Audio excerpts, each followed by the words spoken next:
What's up, everybody? Welcome back to the NYG Blue Zone. It's your boy Attikis, joined by Quan and Rudy, and we got a lot to talk about, y'all.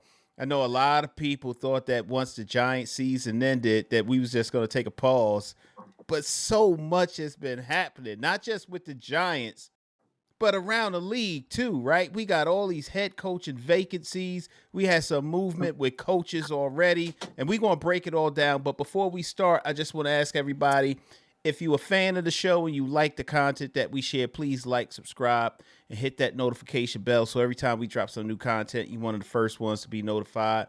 And don't forget also, I'm going to drop Rudy's page information in the bottom in the description so that you guys can sign up and join his page as well. All right. Oh. So, guys, the big elephant in the room, John Harbaugh has officially signed his contract, and he is now the head coach of the New York Football Giants. And I want to get both of your reactions on this. Tell me exactly what you felt when you got the news that it was a done deal. And we're going to start with you, Quan, and then we're going to move over to Rudy, all right? I couldn't be more excited, man. I felt like we almost blew our chance by winning those last two games. I thought the job was more appealing if we had the first overall pick, but it looks like the Giants went all out in the recruiting, and Jackson Dart showed up. Seeing that made me excited. So I just Yeah, felt they great. said he sat with him for 2 hours, right?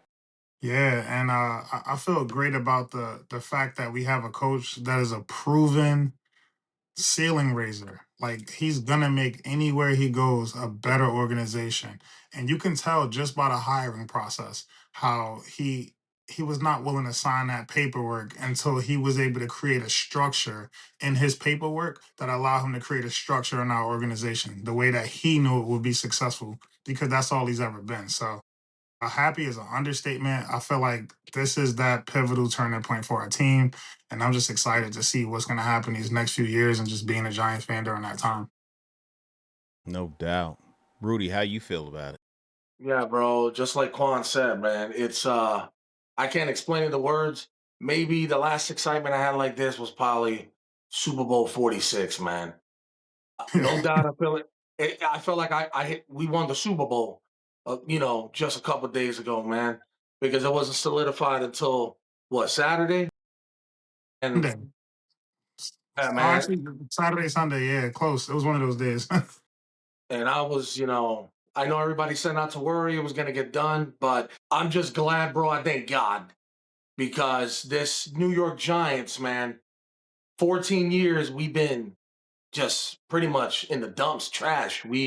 Whatever you want to call us, the New York Browns, you know what I'm saying? Whatever you want to call it. But 14 years, we only been to the playoffs twice, two winning seasons, and we haven't had this type of commodity, I guess you want to say.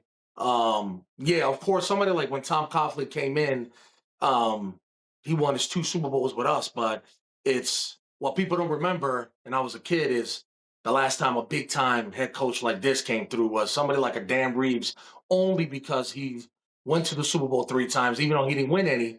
But that was the last time we had a big time head coach um, that the Giants could pick up. But look, man, it had to. I was just glad that the Giants decided to go ahead and, I guess, bite their tongue, decide, all right, man, if change is going to happen, it's got to be done the way he wants to get it, the way he wants to get it done. And I'm glad that they went all out and did what they had to do to make sure that he could run it his way so that way we can get, back to, my God, prominence, man, relevancy. You know what I'm saying? Right. Something that we can all sit here and be like, wow, the month of December is going to be crucial for the New York Giants, man, because we're trying to win some games to try to make a run for the wild cards, man. Something, you know what I mean? Instead of us sitting No here doubt. always in the top three in draft picks, and all of a sudden, here we go. We win two games that are meaningless in December, not to get the number one draft pick. But yeah, I'm excited, bro. Mm-hmm. No doubt. I share the same feelings that both of you guys have. We may not have had meaningful games in December, but we've had a meaningful January so far, right? And I think the ceiling has definitely been elevated with John Harbaugh as the head coach.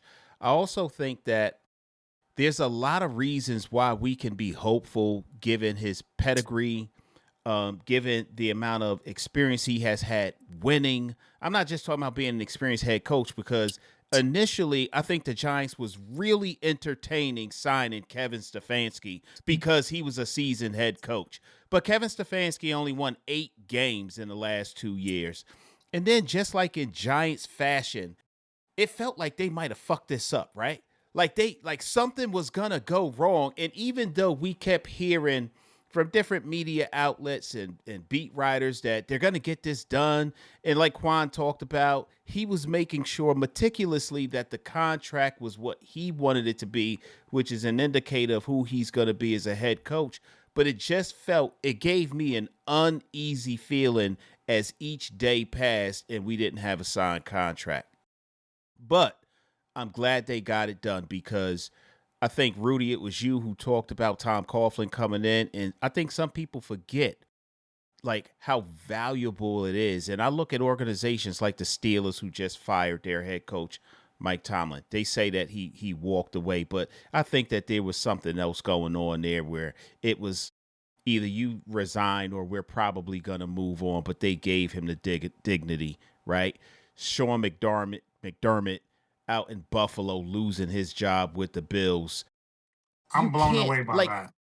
people, listen, even John Harbaugh being let go by the Ravens, these people don't understand how how important it is to have a stable force at the head coaching position. We Listen, know what that's like. And now we've got our guy. The Giants locked him into a 5-year deal. And I hope that they don't get, I guess they won't get that way, because they're still keeping Joe Shane, which says they don't want to keep having musical chairs with head coaches and general managers. But I'm excited about it too. But one thing I want to ask you guys, and there's some smoke that came out, right, about one of the sticking points for John Harbaugh was he wanted to have equal say, if not more, in who we pursue as players, free agents, and during the draft process. Do you think, and this might be some conspiracy I'm just going to throw it out there. Do you think that Joe Shane in year 2 of the Harbaugh era is still going to be here, or this was all a ploy to get rid of him? That they wanted stability going in, but now they got him. He's going to pick his guy next year. I feel like I'll go first, Rudy, if you don't mind. No, I go ahead, feel Quan. like when the Mara family flew down to Baltimore to pick up Harbaugh, if Joe Shane wasn't on that plane, there was a conversation that was had. And that conversation involved, listen, I know what winning looks like and I know what winning entails. I know what type of players need to be in this locker room for us to represent that. And if my views don't align with his this year, and we're seeing this differently in the draft process, then I don't think we have our GM. And you gotta trust that if you're gonna sign me to this organization, and I know what a proper GM can do, because look at all the talent that ran through, Baltimore, especially defensively. Then yeah, I don't think that Joe Shane's their year too. And it could be a successful season. I Yep. think that the conversation was there. Now, unless he hits 2, 3, 4 home runs in the draft and it all works, kind of like what the Seahawks did this year, then I don't know. I don't know if that's going to be our GM. But if Harbaugh has as much say as Shane and everything goes perfectly, like we win a playoff game or something, maybe he gets lucky and keeps his job. We'll see. But that's where my head is at. Mm-hmm.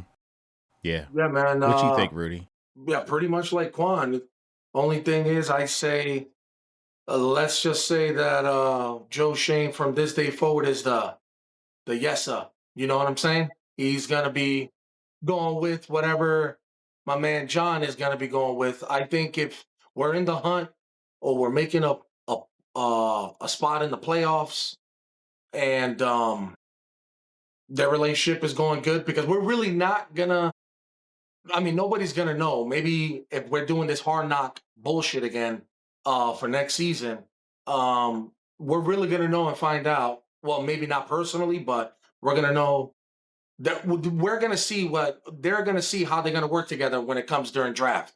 You know what I'm saying? In a couple of months, when the draft starts picking up heat, and I think that with John Harbaugh, I think Joe Shane understands, and I think the only way Joe Shane stays here after this season is working with John Harbaugh. And if they disagree on something, you better, yes, sir, you got it. That's what you want to go with. Forget about mine.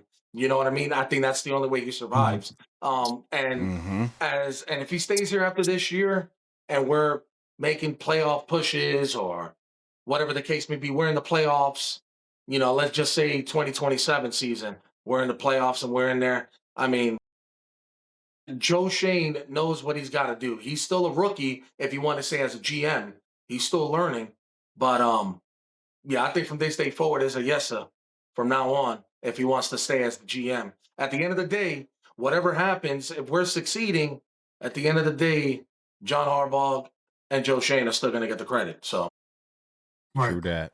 I think that Joe Shane just got a seat on the bus at this point.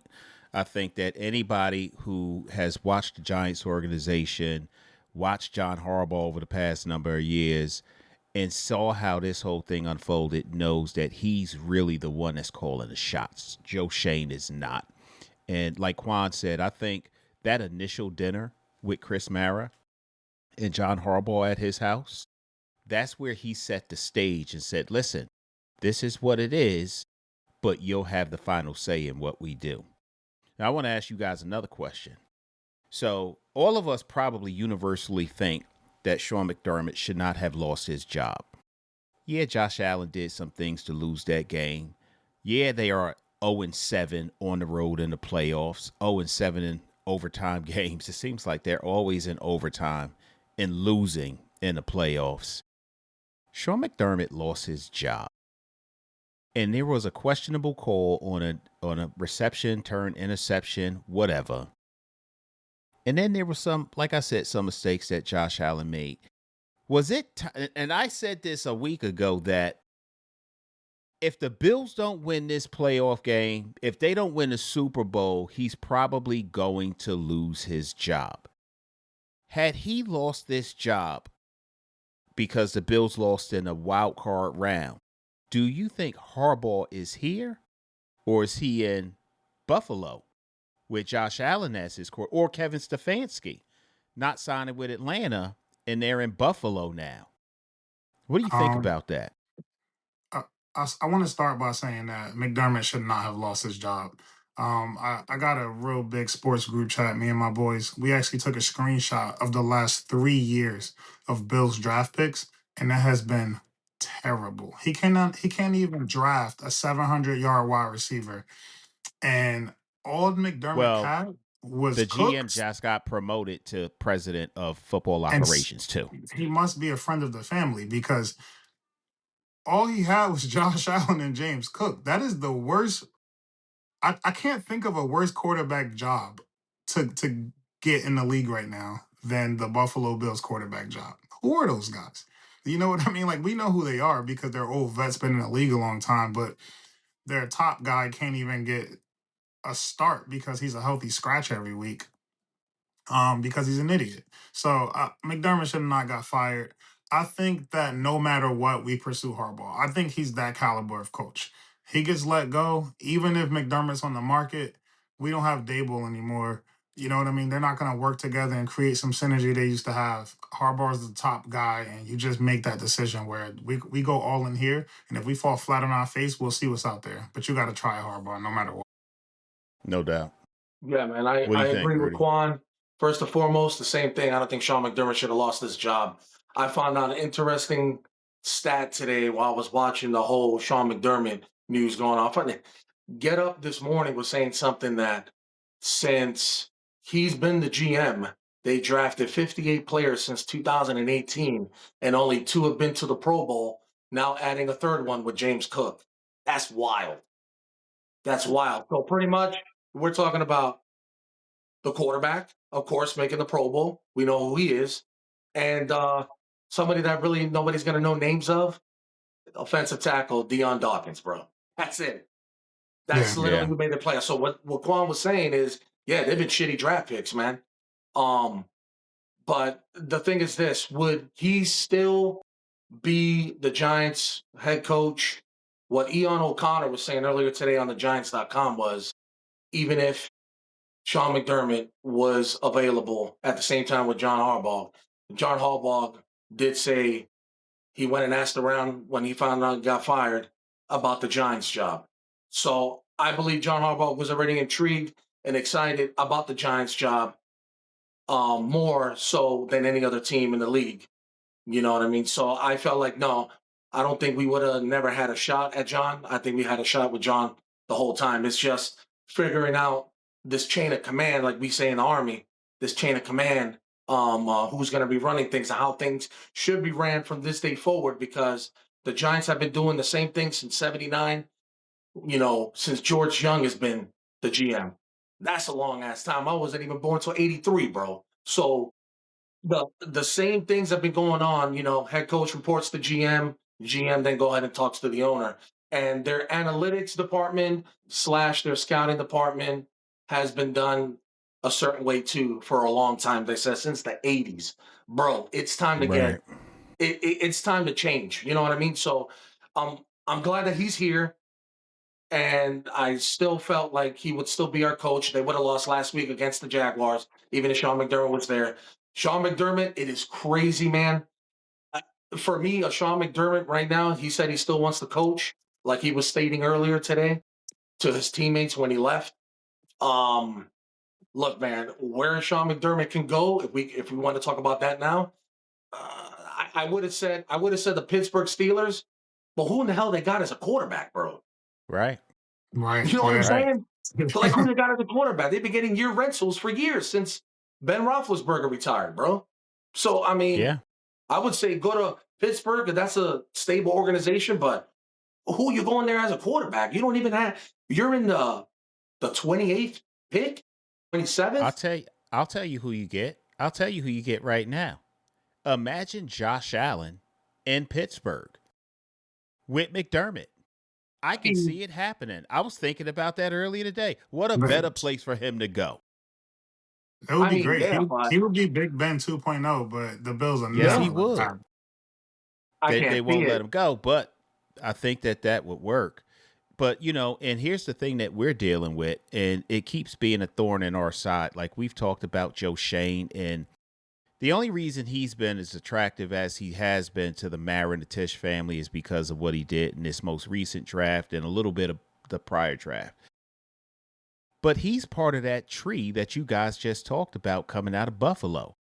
He was the assistant general manager to Brandon, what's his name, Brian Bean or something like that, coming out of Buffalo. So they have the same approach. They use the same eye and lens to look at players, and it hasn't really worked out for Joe Shane until most recently. So it doesn't give me a whole lot of confidence and I don't want that for John Harbaugh to keep him around because we know who's running the show for John Harbaugh to keep him around moving forward. But I do want to talk about real quick. We got a lot of vacancies in the NFL. We talked about the Pittsburgh Steelers. Atlanta hired Kevin Stefanski, and I got to say, I was never really truly on board with Kevin Stefanski. Not when the different options opened up the way that they did, right? I think we got the right guy. Let me say that. But how do you go from Raheem Morris, who was one game below 500 as the head coach out there, to Kevin Stefanski, who only won 8 games in his most recent 2 seasons as a coach, with the defense that he had in Cleveland? How do you do that and justify it? Matty Ice thought Raheem Morris was not the guy, and Kevin Stefanski was. I need to understand that. I'll tell you why. Uh, I don't think that. I know for a fact that the NFC South is the most winnable division in the NFL every single year, and the Falcons have failed to do so many years in a row. Mr. Stefanski, when he had talent, was able to perform. Right now, the Browns are in a terrible offensive situation. They can't figure out a quarterback.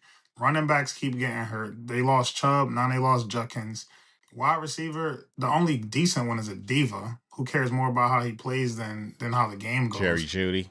Yeah, and then but when Stefanski had it all, he did it all. He won a playoff game, and I feel like that's the kind of stuff that matters when the Atlanta Falcons they have a floor, right? and that's going to get there no matter what. I think with Raheem Morris, the floor stayed high, and that's great. But you need somebody to elevate, come up with those schemes, play like coach better when football becomes situational. You know what I mean? I've seen games where they run Bijan Robinson 10 times. He's the most talented runner in the NFL. Like, how does that come about? So like, you just got to take advantage of that. And you could say what you want about the Browns. They were in 15 of those games, like big time. So I mean, Yeah. they're set up for a good pick, but with a lack of talent, he really kept that offense outperforming a lot of offenses. The defense obviously did his thing. I think it was a good hire for both. For Stefanski, he gets to be around a lot of talent, and I think that the Falcons needed the ceiling to go up, not the floor. So Yeah, man. Quan's on fire, man. He's right. We could just take it back even before the Browns. You knew that he was a great offensive mind when he was the offensive coordinator with the Minnesota Vikings. I mean, that team, especially where Kirk Cousins and when Stephon Diggs was there, man. I'm talking about that was a top 3 offense, man. Top 3 offense for 3 years, bro. 3 years with a Kirk Cousin who can't move he really can't move around the pocket. But the thing is this, I think it's a great pick because I'm not gonna lie, man. Without no John Harbaugh and Mike Tomlin being in there, Kevin Stefanski was gonna be my next coach. That's who I wanted. Yeah, it would have been offensive mind, but at least he's already been a coach who has made it to the playoffs, and that's what I was looking at with experience. You talk about these new coaches, mainly they're offensive and defensive coordinators. Look, man, people can make fun of me when I say this, but you know what would be a great hire right now for the Buffalo Bills for familiarity?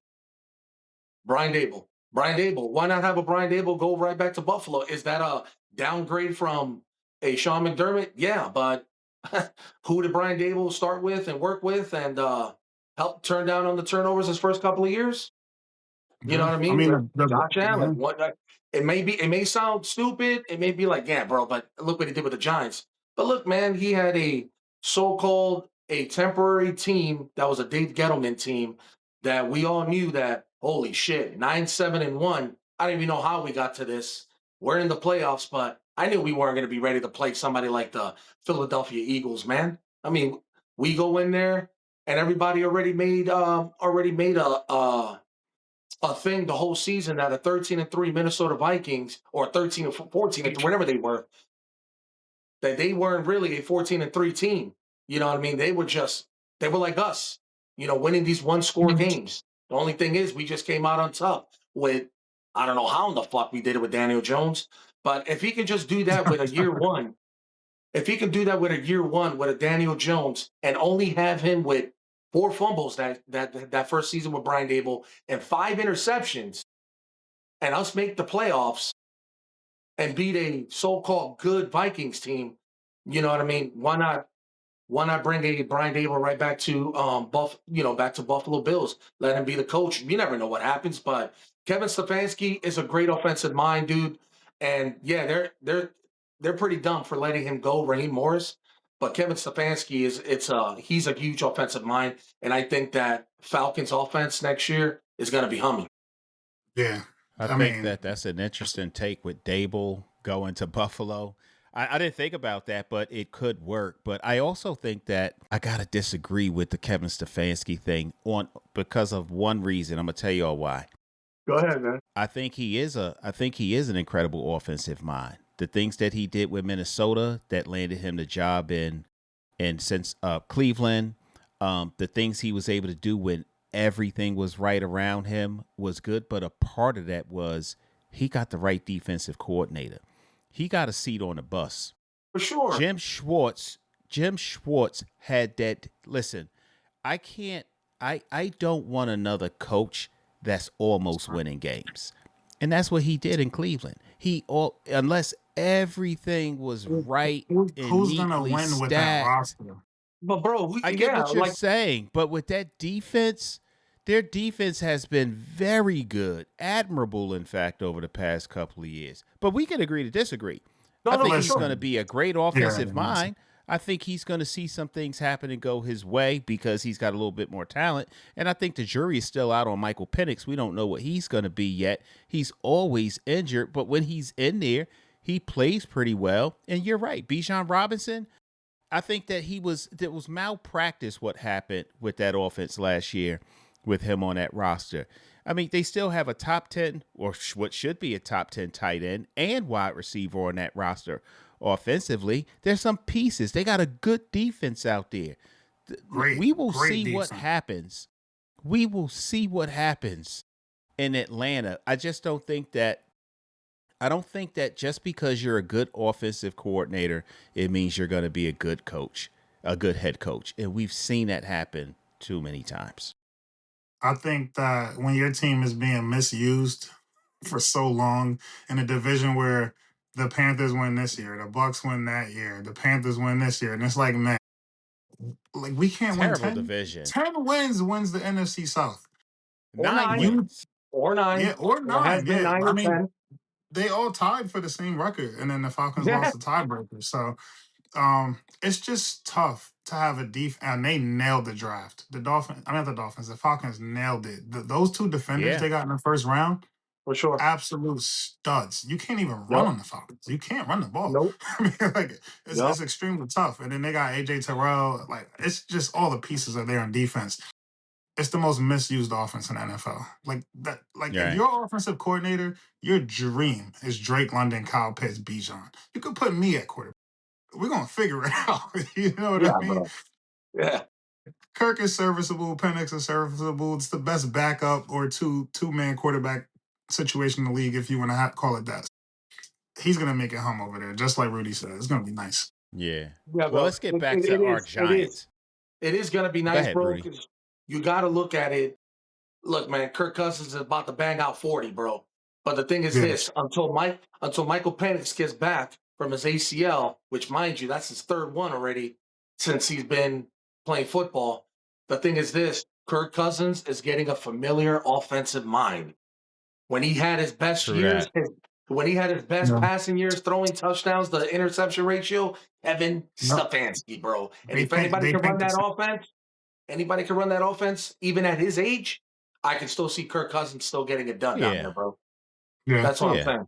Who right now? You got to remember, Kevin Stefanski got picked up as the first time got picked up as a head coach in 2018 with the Browns. You still had Baker Mayfield. You still had what's his name? Nick Chubbs. You're talking about young guys coming in, and they were balling, bro, and coming out beating Pittsburgh in the first round of the playoffs. You know what I mean? And then they let Baker Mayfield go. Too many injuries. They say, nah, he's done. Look what he's doing in Tampa. But then he gets into this whirlwind where he's stuck with a Watson. He's stuck. And then they draft a Dylan Gabriel. And then now they have a Shador Sanders. Bro, that man, I'm surprised he didn't shoot himself.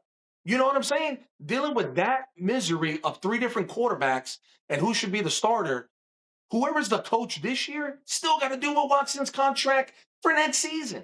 And what are they going to do with Watson?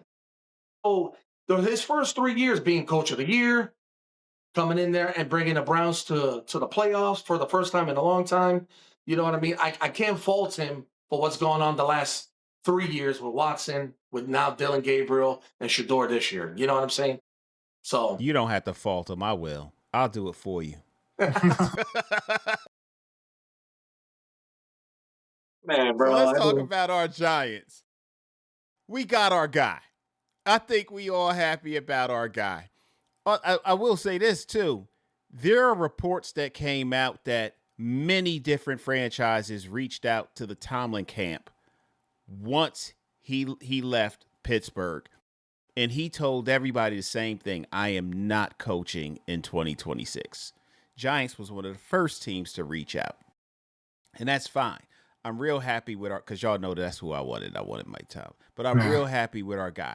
What do you see happening next season? I was watching, what's his name? Colin Hurd today.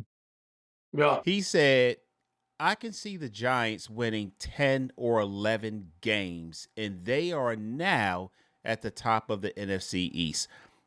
I am way too cautiously optimistic to talk like that because I need to see what we're doing. Although I think it's possible, and I think Harbaugh would not have come here if he didn't think he had some really good pieces in place. And we could just look at the roster and see that the Giants is stacked up pretty nicely. They were what we've been saying this for a while. They're a coach away. We still don't know who the DC is going to be or the OC is going to be or special teams for that matter. But we've been saying we're a coach away and maybe a few other pieces away from being playoff contenders, right? Where do you guys think we're going to end up come 2020? And it's way too early, but tell me what you think anyway. Go ahead, Quan. I'll go first. So the first thing I'll say is this, and I hate to say this about our franchise, but it's the truth. I feel like the number one principle we stand on as a franchise is integrity, but it's not winning. And I feel like for the first time in a long time, we got somebody whose foundation leads to winning. So it's hard to look at Harbaugh as our coach, the staff that we have, or that we're going to acquire, because I know Harbaugh is going to bring in a hell of an offensive and defensive mind. And I think it's going to make a huge difference with how we run entirely. Like, I expect to not recognize us next year. And with that being said, there's 7 playoff spots available. I look at who got in this year. The Packers crawled in. They started off 6 wins out of their first 7 games or something like that. And they Yep. crawled in with 9 wins. The Panthers crawled in with a sneaky division title. The room is open. It's wide open for us to at least double our win total, but I think we'll be around 9 or 10. And I think that I'll take it a step further. You can't game plan what we're going to do next year. You didn't get to see Malik Neighbors this year with Jackson Dart. You didn't get to see Is Dart he going to be the same scatterable. player, though? The technology that exists now, what I've seen people do after an ACL, looks better than how they looked before the ACL. I think that the medical staff that exists for the NFL and the team doctors are going to make sure Malik Neighbors is not stepping on that field without being over prepared to be a baller. Now, depending on how we draft as well, I'm just looking forward to a complete shift and going into a different feeling as a Giants fan. That feeling I've been waiting for a long, long time. Last time we won a bowl, I was 21. So I want to feel how that feels now. How, Like, I how know old it are you felt, now? For context, yeah. you For were context, 21. I'm 35. But Okay. I think back, right? I remember us watching the Super Bowl in the basement on the theater screen, and you must have been what, 40? Like, how great did that feel? Because your whole life, you got to you've been a Giants fan, and you got to feel back to back in 4 years, or Hell not yeah. back to back, but that it feels different than when you're 17 and then 21, 2 of them because in my it's like, 40s. yeah, I was a Giants fan at that time, but you can't be a Giants fan at that age the way you can be now. You know what I mean? So it would hit so different. But I'm calling it, man. If I had to give you a number right now, Right now. I would say 10.5 is my number, because I think we can end up tying the game or something. Well, like I was telling Attikis the other day, for right now, Las Vegas for the 2026 season, saw this earlier this morning, they have us at 8.5 wins. I was saying to Unc the other day that I'm just want to be happy for relevancy, man. I want us to hit Yeah. December. We're getting ready. We just had Thanksgiving, and man, do we might have a chance for a wild card spot. I'm cool with 8 and 9, 9 and 8, and trying to see we can creep on in or at least be in the hunt. That's what I look forward to next year. But 10 and a Right. half, I mean, bro, I'm an optimistic dude, bro. Watching the Super Bowl back, 14 years ago. You know what I'm saying? I was 29. You know what I mean? But I watched that Super Bowl back at home, coming back, being stationed in Germany in the 2007. I had to watch that from Iraq. You know what I mean? When we won the Super Bowl 42. That's So amazing. it's it's been big for me every time because of course I remember Super Bowl 25, I was 7 years old, but it like you said, being that young, it doesn't hit like it is when you're a lot older. It hits because you realize as a grown man how hard it is for you to make it there. You know what I'm saying? Yeah. We're not going Yeah. through the blood, sweat, and tears and and on the football team, but we know how hard it is as fans for a team to make it there like that. It's hard to make it to the Super Bowl, but you Yeah. know, yeah, bro. I just want us to be able to sit here, a year from now and be like, oh my God, we made the 7th spot. Damn, you know what? It was a Yeah. good year. We were in the hunt, but this team beat us out, whatever the case. But I'm cool with that too, bro. I just want to be Yeah. relevant, bro. That's it. I just want to be You don't Yeah. relevant. you don't have a number? I'm a oh, go ahead. You got a number? 9.5 wins. Las Vegas Yeah. says 8.5. I'm I'll go with yeah. 9.5. I'm gonna piggyback off Rudy, and I'll say this because you brought up Thanksgiving.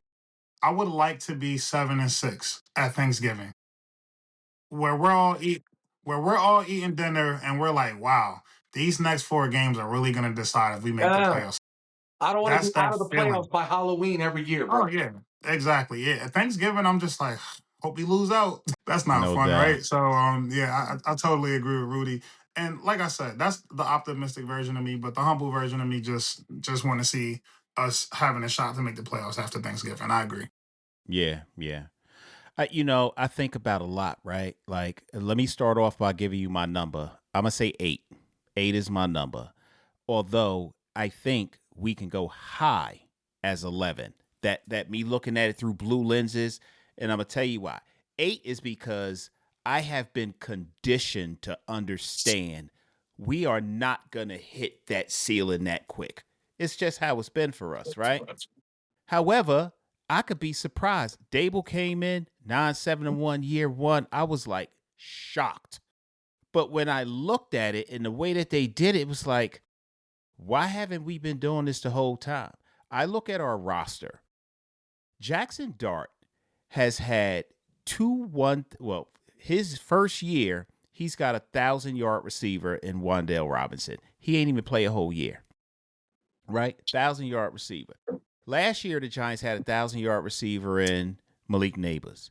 Tyrone Tracy Jr. has had 2 1,000-yard seasons. That's production, right, on the offensive side of the ball. The things that Jackson Dart has been able to do as the quarterback, you can't coach it. He's got good field awareness, good pocket presence. He knows how to create when the play breaks down and make something happen. If not with his legs, then he does it through the air. And I can't even tell you the untapped potential of our defense. We got a peek in the window of it when Charlie Bullen took over for Shane Bowen. That defense is going to be humming. John Harbaugh had his pick of the litter. He could have went anywhere. The only place he didn't have an option to go to, the only place was the Buffalo Bills. Don't forget, the Steelers might have looked at John Harbaugh as an option. I don't think they would have because they like a young guy who was going to give them 20 years of their life. But he looked at Atlanta. He saw the talent in Atlanta. And he said, yeah, I think I'm going to go to New York. There's many reasons that No, probably went yeah. into it.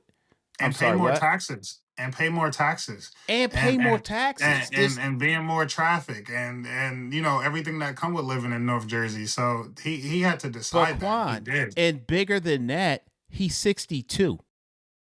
He knows he's not going to be doing the grind of being an NFL coach. I won a Super Bowl. He knows that. And when you look at where he is set up to go to have the greatest level of success, and this is all based on what you guys both started talking about, this guy knows how to run a team. He's got a standard, right? So he knew this was the place to get it done. He also put out a statement through one of his interviews that he sees the Giants competing for the playoffs next year already. And I don't take his evaluation of this roster lightly. I don't, because I know what he's been capable of doing. I don't know if you guys remember when Lamar Jackson came out and Joe Flacco was still the starting quarterback, and the Baltimore Ravens took him with the last pick of the first round of that draft. And we were like, Flacco just won you a Super Bowl. How are you going to spend a first round pick on Lamar Jackson? And they did. And very quickly, Lamar Jackson became their starting quarterback. He saw something in him. That's something that you could not have come up with in your draft room strat. Nobody else had him on their board at 1. Maybe they looked at him as a backup. when he won his Super Bowl, his offensive coordinator was not doing what he wanted to see on the field. In the middle of the season, he fired him and hired a new offensive coordinator, went on to win the Super Bowl. The Hey, guy knows what he's doing. there's some breaking news that just came in my notification. Again, you take everything with a grain of salt, and I like Go to know ahead. where they get their sources from. But it's what I just saw right now on it's just Giants chats now, saying the rumor is going around right now that John Harbaugh wants to bring in Sean McDermott for an interview for DC. What do you think about that? I Wow. like it. Wow. I The like one it. thing the Bills have always had going for themselves is that defense. Not this You year. listen, you'd be surprised how often a mistake that Josh Allen made, and I love Josh Allen, has put their defense in a worse position to defend that football field. Like if he doesn't have 4 turnovers, they're not starting possessions in the red zone. The Broncos, and then you putting it back against the wall. When they have a full field to defend, it is hard to get up that field and score in the Bills. So if Yeah, but McDermott they comes in gave at up 30 DC, points a game this year. that's tough. But it ain't because he's not the DC. He's the head coach. No, You know what I mean? He's not. he's the DC too. He calls the He plays for was. defense. Yeah. Listen, I think he's just exhausted with the Bills organization. He got a long way to go. They Plus, had Leslie Frazier as their DC and let him go, and then he Yeah, started yeah. calling the and he plays took for the over the calls. defense. Okay. Yeah. I think it'll be amazing, man. I think we got a lot more I like talent than him. Buffalo has. Yeah, but I don't think he's gonna not be a head coach. He's too. The guy has been to the playoffs 8 of the 9 seasons he's been a head But coach. but look at it. Like if you realize and you sit down there, why not say to himself, "Hey, you know what? Let me take a year or two off and let me go ahead and maybe call plays Yeah, as a DC yeah. because the situation is not great at Cleveland. The situation is definitely not great in Miami. You know what I'm saying? And you sit there. And what's the situation? You got Jacoby over there and Kyle Murray over there in Arizona. Like the situation is really not that good for The quarterback. only attractive place to go right now is probably Baltimore. Well, Probably. yeah, Yeah, yeah. yeah, Draft a wide out. Yeah, I yeah. I agree. mean, you can say Oakland.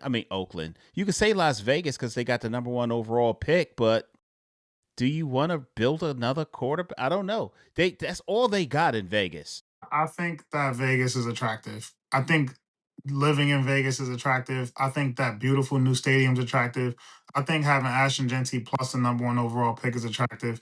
They still got Max Crosby on defense who wants to be there. That's important. He does not want to go somewhere else, but the Raiders And have what's been the treating tight him like end's name crap. out there? Brock Bowers. Oh Yeah, my. Brock Bowers. So if there was ever an attractive job, you got Mendoza who looks incredible, who's about to play in what? Yeah, but he's The game's unproven. starting now. The game's just He's Yeah. started unproven. now.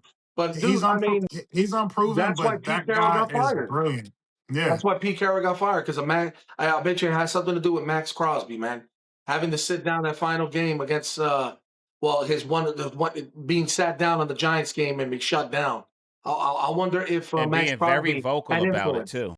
Right. It took 5 minutes of research and watching interviews, gameplays, and breakdown of how he analyzed plays on offense to realize that Mendoza deserves to be the number 1 pick. He is Yeah. Mm-hmm. incredibly smart. He's Yeah. intelligent. He's humble. He comes from super humble beginnings, and he acts like he doesn't even curse. You know what I mean? Like he says things are flipping awesome at the end of games, and he always gives glory to God. And I just like how Amen he to that. handles his business. That kid can ball, and I Yeah, man. think on the next level, he got an opportunity to be in an organization that is desperate for Yeah. somebody to turn things around. And he's gonna walk right into a Genty, a Brock Bowers, and some other good pieces to make that thing roll. So Yeah, man. that's a great job available Yeah. if you ask me. Yeah. Well, we're going to have a lot more to talk about as things continue to develop. There's a lot of good names that are still out there. We need to get a defensive coordinator. We need to get an offensive coordinator and fill that special teams role. I think we all want Carmen Brasillo to stay where he is, but we'll see what happens. Right now, I think that's a good place to wrap it up, though. Yeah. Look, We after will have. Go ahead. I'm sorry. I was gonna say after tonight, everyone's going to be talking about the combine. And so that's a lot more information we could dig into and see what's next for our team as well. Yeah. Yeah. And then, we didn't even talk about the playoff games this weekend, which was like chock full of turnovers and controversy. Man, It was just crazy watching the only those thing I games. learned this weekend is that the league need to get ready for Caleb. That's the only thing I learned this weekend. Well, you know what I learned this weekend insane. too? CJ Stroud cannot play in super cold weather, even though he played in Ohio State. It boggles my mind. Boggles my mind. Yeah, You come around with that's 4 fumbles in the first game and 5 turnovers in the second game. Bro, that's wild. He had no energy, bro. He just doesn't look like he can play at all in the cold. At all. Yeah. I agree. There's some terrible offensive lines that are in the playoffs right now because I can't even tell you how many strip sack fumbles we saw just this past weekend. It must have been 10 of them. Just unbelievable. Yeah. But anyway, thanks for joining us, everybody. Don't forget to like, subscribe, hit that notification bell. Don't forget to check out Rudy's information for his page down below. And we'll be back at you guys as soon as we get more information on these coordinators, some of these head coaching moves. Obviously, we're going to place heavy focus on the Giants, but there's just so much happening, and it's so juicy. We got to talk about it all. So thanks for spending some time with us, and we will talk to you guys soon. Go Big Blue. Go Big Blue. Go Big Blue. Peace, everybody. I'll see y'all, yep. Yeah, a lot of girls probably crying from my old high school. Look, they see me everywhere they go, I probably would too. Look, crossed over to the Jordan man like I'm Michael. Yeah, eating blessings so much I might need lipo. Yeah, tailored for the doves like I'm walking in chucks. Yeah, it's just in this plan, man, I see all y'all shook. Look, knew that I was great ever since I was a rook. Man, all y'all singles making me look good. Okay, praise to the Most High, yeah, that's Jesus. Look, but when it come to this rap thing, I can't lose. Yeah, back-to-back number ones, that's a thing greats do. Yeah, tell them boys that ain't nothing I can't do. It's my year. It's my year.